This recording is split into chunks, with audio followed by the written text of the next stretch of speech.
So kita kena tahu, kerajaan untuk kita bangunkan negara ni, untuk kita run sesebuah negara, kita nak bayar gaji pejabat-pejabat awam, kita nak bangun infrastruktur fasiliti, kita mesti ada dana. So kalau korang nak tahu, cukai pendapatan menyumbang antara sumber pendapatan yang tertinggi kepada negara. Sumber pendapatan yang tinggi kepada negara. Aku suka bagi analogi yang mudah lah, Nasrul. Tadi ada sempat bincang dengan Nasrul lah. Kita ambil satu contoh sebuah negara. Negara Fasola nama dia kan. So dalam tu ada Ali dan Abu. Ali kaya raya, Abu miskin, susah. Okay. Bagaimana kerajaan nak imbangkan dua-dua ni? Bagaimana kerajaan nak imbangkan kelas sosial yang sangat besar antara Ali dan Abu ni? Kau rasa adil tak kalau kerajaan kata, Ali gaji kau besar, kau bagi 1,000 sebulan kepada Abu? Kau rasa Ali nak buat tak? Tak. Sebab nak buat. Yalah, aku yang kerja kan. Aku kerja banting tulang pagi petang siang malam, maka aku nak bagi dia 1,000.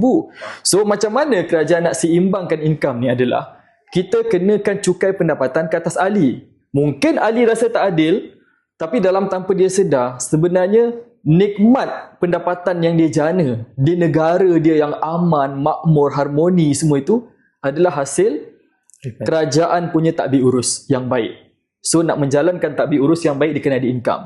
So cara untuk salah satu untuk kita seimbangkan kelas sosial ini adalah kita taxkan ahli. Kita kenakan cukai pendapatan ke dia. So dia bayar kepada negara, dia sumbang kepada negara daripada income yang dia terima setiap bulan, itulah setiap tahun, setiap bulan macam tu. So income yang diterima kepada negara itu akan digunakan untuk membangunkan infrastruktur awam, sekolah awam, pengangkutan, keselamatan yang indirectly dinikmati oleh Abu. Mungkin Abu tak mampu memiliki kereta macam Ali, tapi dia mampu untuk naik pengangkutan awam yang disediakan oleh kerajaan hasil sumbangan cukai Ali. Okay? Dia mampu sekolahkan anak dia. Dia tak mampu pergi hantar swasta. Of course, tak mampu nak bayar yang yuran yang tinggi. Badan dia mampu hantar ke sekolah kerajaan dengan yuran yang sangat rendah, even buku teks dapat percuma. Bil api air sekolah tak perlu bayar. Dan gaji-gaji guru pun dia tak perlu bayar. In fact, gaji-gaji itu dibayar oleh kerajaan menerusi cukai pendapatan yang disumbangkan oleh ahli tadi. Boleh nampak tak? Saya punya analogi. So, saya suka berikan gambaran yang begitulah. Untuk kita buat timbang tara dan buat banding beza, bagaimana kita nak seimbangkan ekonomi rakyat. So, bila bercakap tentang cukai pendapatan, apa yang penting itulah memberi sumbangan. Sebab sekarang ini kita nampak bantuan kerajaan sangat besar. Kita ada SARA. Kau dapat SARA tak itu? Dapat? Dah guna? Dapat. Okey, cakap terima kasih taxpayer. Terima kasih. Okey. Belum habis. Belum habis. Okey.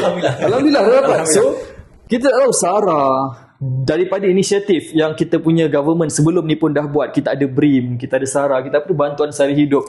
Bantuan semua itu lah. Asas rahmah semua itu adalah hasil sumbangan cukai yang diberikan oleh orang-orang yang layak dikenakan cukai pendapatan. Sama juga hari ini kita bangun, rasa aman tak? Aman, selamat. Aman sebab apa? Negara dijaga dengan baik. Dijaga dengan baik. Nak menjaga negara dengan baik, kita mesti ada sistem pertahanan yang baik. Sistem pertahanan yang baik kena ada pembangunan teknologi and mesti kena ada manpower. Manpower kita adalah pasukan keselamatan lah. Siapa yang bayar mereka ni? Kau bayar bulan-bulan kat dia? Tak. Kau ada anak? Ada? Hantar sekolah? Belum. Okay. So for those yang ada anak, hantar sekolah kerajaan. Cuba balik renung fikir, siapa bayar gaji cikgu? Bulan-bulan ke? Yuran PIBG pun lihat nak bayar kan? Apatah lagi nak bayar gaji cikgu, betul tak? Yuran PIBG pun ada yang setengah tahun tak selesai lagi. Kan? So, apakah lagi nak membayar gaji cikgu? So, benda-benda common sense begini perlu difikir. Itulah hasil sumbangan cukai pendapatan yang dibayar atau disumbangkan oleh orang-orang yang membayar cukai ini akan digunakan kembali untuk manfaat-manfaat mereka-mereka yang ada pada middle class ataupun below lah. Tu sedikit gambaran yang paling simple, paling mudah untuk aku sentuh hati perasaan korang agar menjadi pembayar cukai yang baik. Tersentuh rasanya. Tersentuh Sampai. So lepas ni anak swasta ke kerajaan? Nasib baik anak belum. Tunggu.